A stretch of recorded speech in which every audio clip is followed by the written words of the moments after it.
ఆంధ్రప్రదేశ్ ఒడిశా సరిహద్దులో జరిగిన ఎదురు కాల్పుల్లో మావోయిస్టులు తీవ్రంగా నష్టపోయారు. గ్రేహౌండ్స్ బలగాలు, ఒడిశా పోలీసులు సంయుక్తంగా జరిపిన కూంబింగ్లో రామ్గఢ్, పనస్పట్ మధ్య 2 సార్లు ఎదురు కాల్పులు చోటు చేసుకుని 24 మంది మావోయిస్టులు మృతి చెందారు. మృతుల్లో 18 మంది పురుషులు, 6 మహిళలు ఉన్నట్లు సమాచారం. ఈ ఘటనలో గాయపడిన గ్రేహౌండ్ సీనియర్ కమాండో చికిత్స పొందుతూ తుది శ్వాస విడిచారు. మృతుల్లో మావోయిస్టు అగ్రనేతలు ఉన్నట్లు తెలుస్తుండగా కాల్పులు ఇంకా కొనసాగుతున్నట్టు తెలుస్తోంది.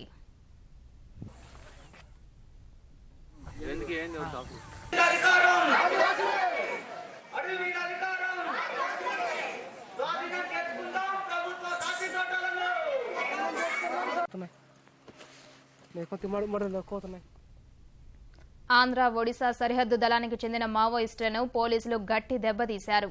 మల్కనగిరి జిల్లా రామ్గర్హ్ అటవీ ప్రాంతంలోని రామ్గఢ్, పనస్పట్ మధ్య గ్రేహౌండ్స్ దళాలకు, మావోయిస్టులకు మధ్య జరిగిన ఎదురు కాల్పుల్లో భారీ సంఖ్యలో మావోయిస్టులు హతమయ్యారు. మృతుల్లో గజరాల రవి అలియాస్ ఉదయ్, బెంగాల్ సుధీర్, అనిల్, మావోయిస్టు అగ్రనేత ఆర్కే తనయుడు మున్నా, బాకూరి వెంకటరమణ అలియాస్ గణేష్, చలపతి అలియాస్ రామచంద్రారెడ్డి ఉన్నట్టు తెలుస్తోంది. కాల్పుల సమయంలో ఘటనా స్థలంలో సుమారు 30 మంది వరకు మావోయిస్టులు ఉన్నట్లు పోలీసులు చెబుతున్నారు.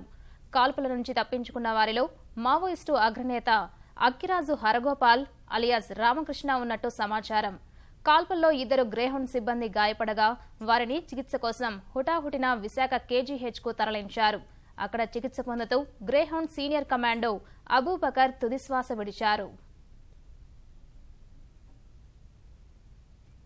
రామగుర్హ అటవీ ప్రాంతంలో మావోయిస్టులు రహస్య సమావేశం నిర్వహిస్తున్నారనే సమాచారంతో బలగాలు అర్ధరాత్రి నుంచి కూంబింగ్ చేపట్టాయి.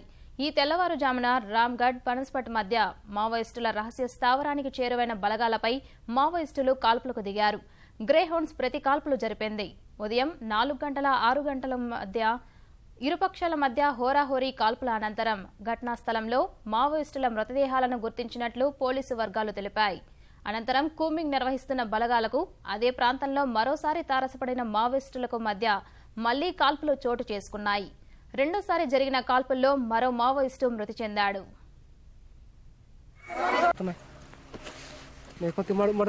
ఘటనా స్థలంలో మావోయిస్టుల డెన్ ఉన్నట్లు పోలీసులు గుర్తించారు. 3 AK-47 తుపాకులు, 3 SLRలు, 2 303 తుపాకులు, పెద్ద మొత్తంలో ఆయుధాలను స్వాధీనం చేసుకున్నారు.